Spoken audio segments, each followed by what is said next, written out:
Sahabat DKB, sungguh menyenangkan dapat kembali menjumpai saudara dalam acara Wasit Kekal berupa renungan firman Allah yang menuntun kehidupan kita. Saya Pendeta Arlianus Larosa.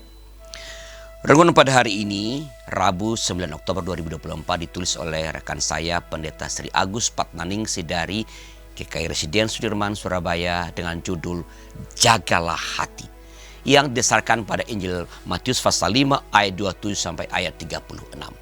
Dan kita akan memperhatikan ayat ke-28 sebagai pusat dari permenungan kita pada hari ini. Mari berdoa sebelum membacanya.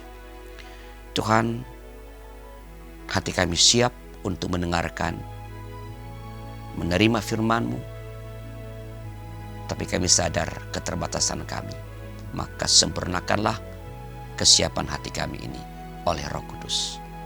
Dalam nama Tuhan kami Yesus Kristus. Amin. Saya bacakan sahabat Matius 5 ayat 28, dengarkanlah firman Tuhan. Namun aku berkata kepadamu, setiap orang yang memandang perempuan hingga menginginkannya, sudah berzina dengan dia di dalam hatinya. Ada ungkapan yang mengatakan dalamnya laut dapat diukur, dalamnya hati siapa yang tahu.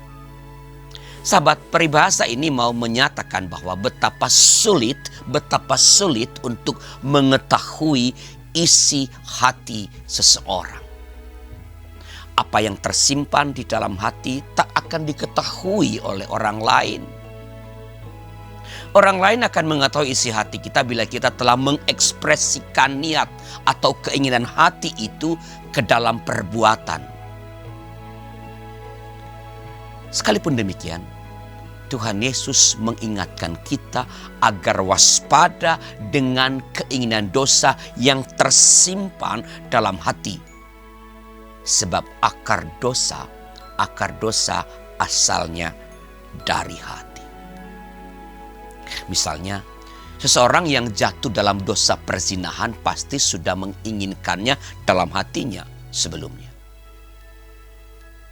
Oleh karena itu keinginan hati harus dikendalikan. Jika keinginan buruk di dalam hati tidak dikendalikan, maka akan berbuah perbuatan buruk. Biasanya orang hanya berfokus pada perbuatannya, padahal akarnya ada di dalam hati. Sahabat, Tuhan Yesus mengajarkan agar kita bersikap tegas dalam menghentikan perbuatan buruk atau dosa sejak dini, yaitu dimulai dari keinginan hati. Hal ini senada dengan apa yang ditulis Amsal 4 ayat 23. Jagalah hatimu dengan segala kewaspadaan, karena dari situlah terpancar kehidupan. Sahabat, menjaga hati berarti mengendalikan isi hati dengan menghentikan keinginan dosa yang bisa muncul sewaktu-waktu. Marilah mendekatkan hati kita dengan hati Tuhan atau dengan firman-Nya, agar yang tumbuh dalam hati kita bukanlah keinginan dosa, melainkan keinginan untuk melakukan firman Tuhan, kehendak Tuhan. Selamat menjaga dan mengendalikan isi hati. Mari berdoa. Tuhan, terima kasih Engkau kembali mengingatkan kami betapa pentingnya kami menata hati kami, membersihkan hati kami dari segala hal-hal yang jahat.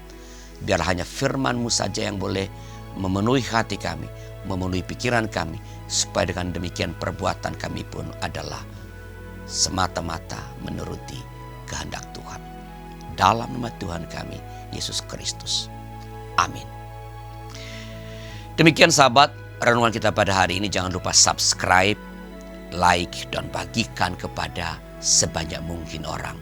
Tuhan memberkati saudara.